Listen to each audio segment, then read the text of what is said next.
Bapak, Ibu, dan saudara-saudara yang terkasih, selamat pagi. Mengawali aktivitas hari ini, marilah kita membekali diri dengan renungan. Namun, sebelum kita masuk di dalam renungan, supaya kita lebih mudah memahami apa yang dikehendaki Tuhan melalui firman-Nya pada pagi ini, marilah kita awali dengan berdoa. Mari kita berdoa. Bapa yang Maha Kasih, kembali kami menghadap kehadirat-Mu Bapa untuk mengucapkan puji syukur dan terima kasih. Karena pada pagi ini Engkau telah membangunkan kami. Kami bangun dalam keadaan selamat, sehat, tak kurang suatu apa. Untuk selanjutnya ya Bapa, pada pagi ini kami akan mengawali kegiatan kami dengan menerima firman-Mu. Kiranya Bapa berkenan memberkati, membuka hati dan pikiran kami, sehingga kami bisa mengerti apa yang Kau kehendaki melalui firman-Mu pada pagi ini. Begitu juga Bapa, untuk selanjutnya keberadaan hidup kami, perjalanan hidup kami hari ini, seluruh kegiatan kami pada hari ini, kami serahkan kepadamu, sehingga Bapa, segalanya nanti akan kami lakukan dengan penuh tanggung jawab, dan semua akan memberikan kemuliaan bagi nama Tuhan. Di dalam nama Tuhan kami Yesus Kristus, kami berdoa dan mengucap syukur. Terima kasih Bapa.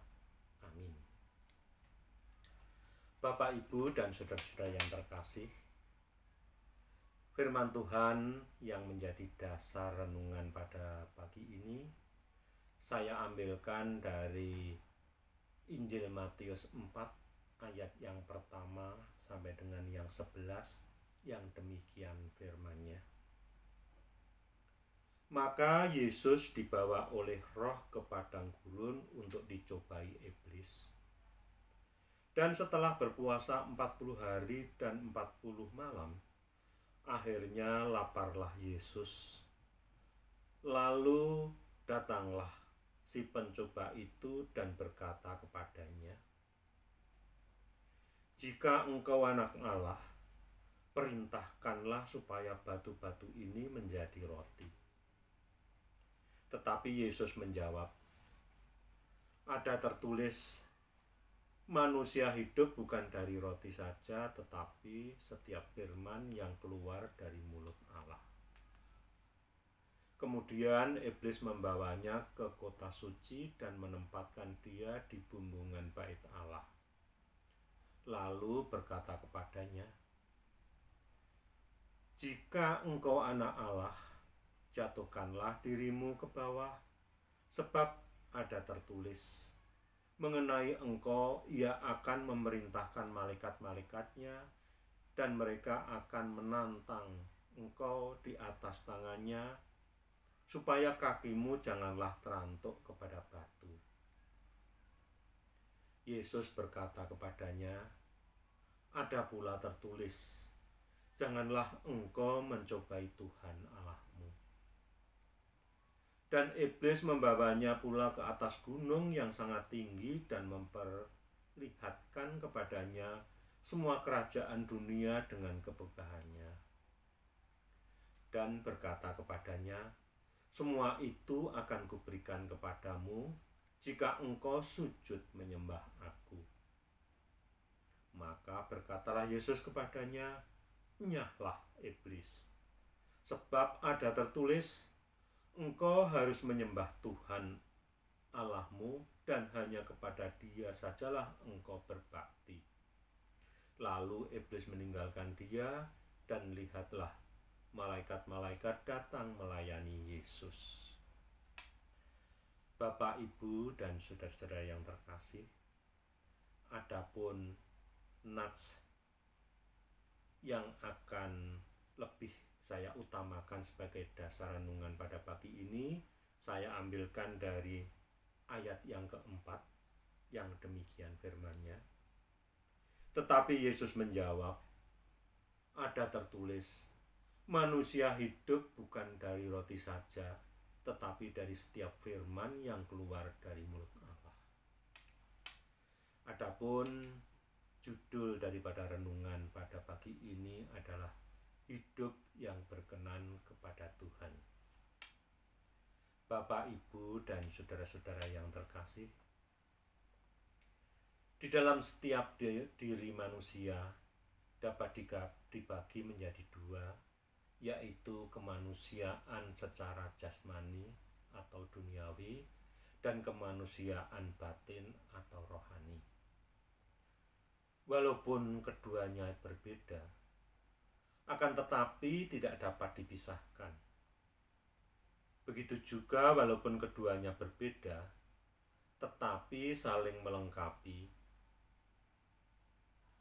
Akan tetapi kenyataan sehari-hari yang sering kita lihat, manusia sering hanya mengutamakan salah satu sisi dan menomorduakan atau bahkan tidak memperhatikan sisi yang lain.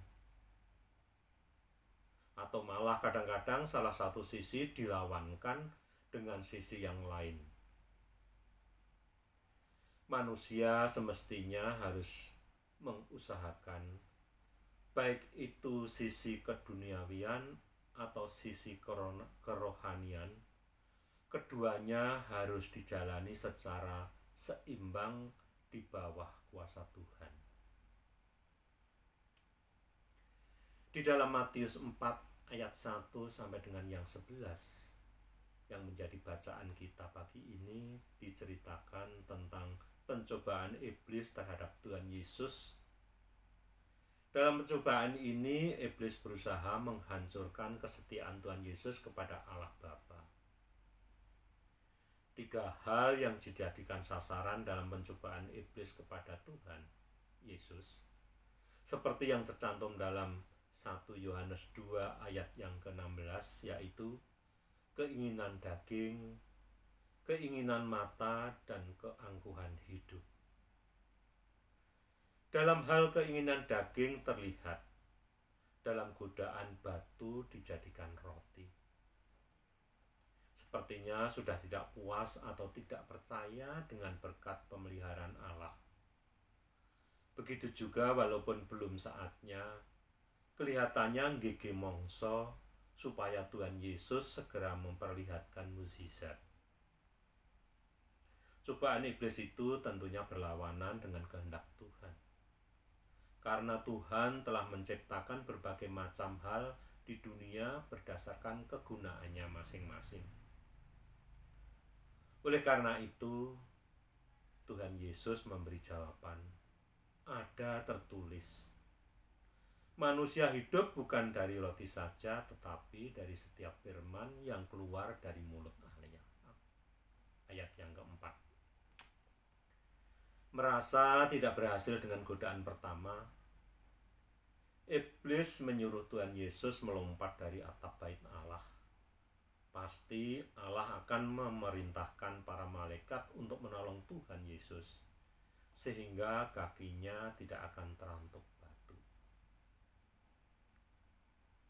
Godaan iblis ini memperlihatkan adanya keinginan melihat kekuatan dan kekuasaan Tuhan, tapi dengan cara memaksa, mendikte, dan lancang, atau sering disebut dengan istilah mencobai Allah.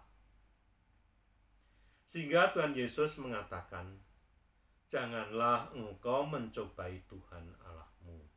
Ayat yang ke-7.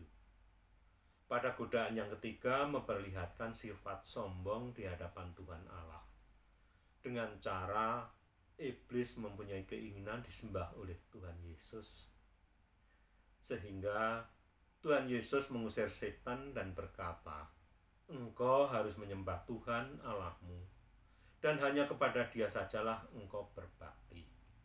Ayat yang ke-10. Bapak, Ibu, dan saudara-saudara yang terkasih, manusia sering tidak mau mengendalikan keinginannya, sehingga berlawanan dengan kehendak Tuhan. Baik itu itu berupa keinginan jasmani, keinginan daging, keinginan mata, atau keinginan batin, ingin memperoleh kemuliaan sehingga bisa jatuh ke dalam sikap sombong. Sering kita mengutamakan kebutuhan jasmani, malah cenderung terbelenggu rasa khawatir, kurang percaya pada berkat pemeliharaan Allah. Kita sering punya keinginan yang berlebihan tanpa mengingat apakah keinginan itu sudah sesuai atau bertentangan dengan kehendak Tuhan. Oleh karena itu, Tuhan Yesus mengatakan, manusia hidup bukan dari roti saja, tetapi dari setiap firman yang keluar dari mulut Allah. Apa yang menjadi jawaban Tuhan Yesus ini memang mengambil firman Tuhan yang telah ada dari Ulangan bab 8 ayat yang ketiga yang demikian. Tuhan merendahkan hatimu, membiarkan engkau lapar, dan memberi engkau makan mana yang tidak kau kenal dan yang juga tidak dikenal oleh nenek moyangmu, untuk membuat engkau mengerti bahwa manusia hidup bukan dari roti saja, tetapi manusia hidup dari segala yang diucapkan Tuhan. Ayat ini timbul karena waktu itu bangsa Israel yang ada di tengah padang gurun dalam perjalanan dari Mesir ke tanah perjanjian kekurangan bahan makanan.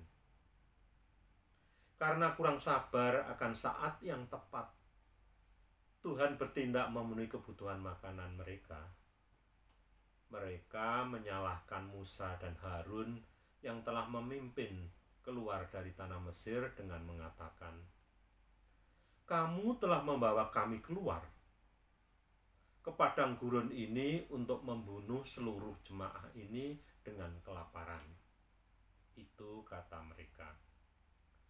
Akan tetapi Tuhan Yesus tidak seperti itu. Walau dalam kondisi lapar, karena telah berpuasa selama 40 hari 40 malam, akan tetapi masih merasa sabar menunggu akan saat yang tepat, mendapatkan makanan yang tidak menyalahgunakan kuasa yang dimiliki hanya untuk memuaskan diri sendiri. Di dalam kehidupan sehari-hari kita sering melihat bagaimana sebagian manusia di dalam usaha mewujudkan keinginan, cita-cita, sampai tidak ingat waktu. Misalnya saja ingin kaya atau sukses di dalam karir, kerja dari pagi buta sampai larut malam, sehingga menomorsekiankan bahkan melupakan kewajiban lainnya sebagai orang percaya maupun sebagai makhluk sosial, yaitu mesti beraktivitas di tengah-tengah masyarakat. Umpamanya, berbakti kepada Tuhan dalam berbagai kegiatan gereja, mendidik dan mengawasi anak-anaknya, melakukan kewajiban sosial di lingkungannya, dan lain-lain. Malah ada orang yang mempunyai keinginan untuk dapat menduduki suatu jabatan, dalam usahanya sampai menyangkal Tuhan dan melepaskan statusnya sebagai orang percaya, atau mangro tinggal juga menghamba dengan ilah lain. Bapak, Ibu, dan saudara-saudara yang terkasih, di dalam Mazmur bab 37 ayat yang ke-23 sampai dengan yang ke-25, kesaksian Raja Daud mengatakan, Tuhan menetapkan langkah-langkah orang yang hidupnya berkenan kepadanya. Apabila ia jatuh, tidaklah sampai tergeletak, sebab Tuhan menopang tangannya. Dahulu aku muda, sekarang telah menjadi tua, tetapi tidak pernah kulihat orang benar ditinggalkan, atau anak cucunya meminta-minta roti. Dari firman ini kita bisa mengerti bahwa orang yang hidupnya berkenan kepadanya atau orang yang benar tidak akan ditinggalkan Tuhan. Malah sampai ke anak cucunya, hidupnya berkecukupan karena selalu diberkati Tuhan. Selanjutnya timbul pertanyaan. Apa yang perlu kita lakukan supaya kita bisa menjadi orang yang hidupnya berkenan di hadapan Tuhan? Mestinya kita tetap setia melaksanakan perintah-Nya dan menyandarkan hidup kita kepada Tuhan. Untuk itu kita harus mengetahui apa yang dikehendaki Tuhan dalam kehidupan kita. Apa yang tidak boleh kita lakukan dan apa yang harus kita lakukan. Sehingga tidak ada jalan lain kecuali dari menerima dan mempelajari dengan cara mendengarkan atau membaca firman Tuhan. Bapak, Ibu, dan saudara-saudara yang terkasih, jangan sampai kita hanya mengutamakan kebutuhan duniawi saja, sehingga mengakibatkan kita melawan apa yang menjadi perintah Tuhan. Selain itu, firman Tuhan juga menjadi kebutuhan manusia atau kebutuhan rohani. Firman Tuhan yang berisi janji-janji Tuhan dan tuntunan hidup, serta berguna untuk mengatur langkah hidup manusia dari sekarang sampai saat kita masuk ke hidup kekal. Dengan melaksanakan firman Tuhan, kita tidak perlu mengkhawatirkan hidup kita. Sebab Tuhan tidak akan meninggalkan orang yang hidupnya berkenan di hadapannya. Malah anak cucunya juga selalu mendapatkan berkat dari Tuhan. Untuk selanjutnya, menyikapi adanya kondisi sosial, ekonomi saat ini. Bagaimana kita harus mengatasi permasalahan kehidupan kita, baik yang bersifat jasmani maupun juga rohani, supaya berimbang. Sampai saat ini, pandemi COVID-19 belum sepenuhnya teratasi. Obat untuk COVID-19 belum ada. Vaksin baru dalam taraf uji klinis atau baru proses pemesanan dari luar negeri. Begitu juga akibat adanya pandemi COVID-19. Belum sepenuhnya pulih, masih banyak bidang pekerjaan yang belum pulih secara penuh. Sehingga dari sisi penghasilan bagi mereka, beberapa bidang juga masih memprihatinkan. Kondisi kehidupan seperti ini seringkali membuat orang bertindak tidak sesuai dengan kehendak Tuhan. Seringkali orang yang tadinya baik karena suatu kondisi yang menjepit di dalam kehidupannya, dia bisa bertindak yang akhirnya melanggar apa yang menjadi larangan Tuhan. Begitu juga jalannya peribadatan belum sepenuhnya dapat berjalan dengan baik, seperti pada sebelum adanya pandemi. Ibadah sudah dijalankan oleh sebagian besar gereja, tapi dengan protokol kesehatan yang ketat. Misalnya pembatasan umur, sehingga belum semua warga jemaat dapat bersekutu dalam ibadah. Begitu juga kegiatan gerejawi di luar ibadah belum dilaksanakan. Misalnya, dalam kalender gerejawi yang baru saja lewat, yaitu bulan keluarga, tidak dapat dilaksanakan seperti biasa, sehingga program gereja untuk pemeliharaan iman belum sepenuhnya dapat dilaksanakan.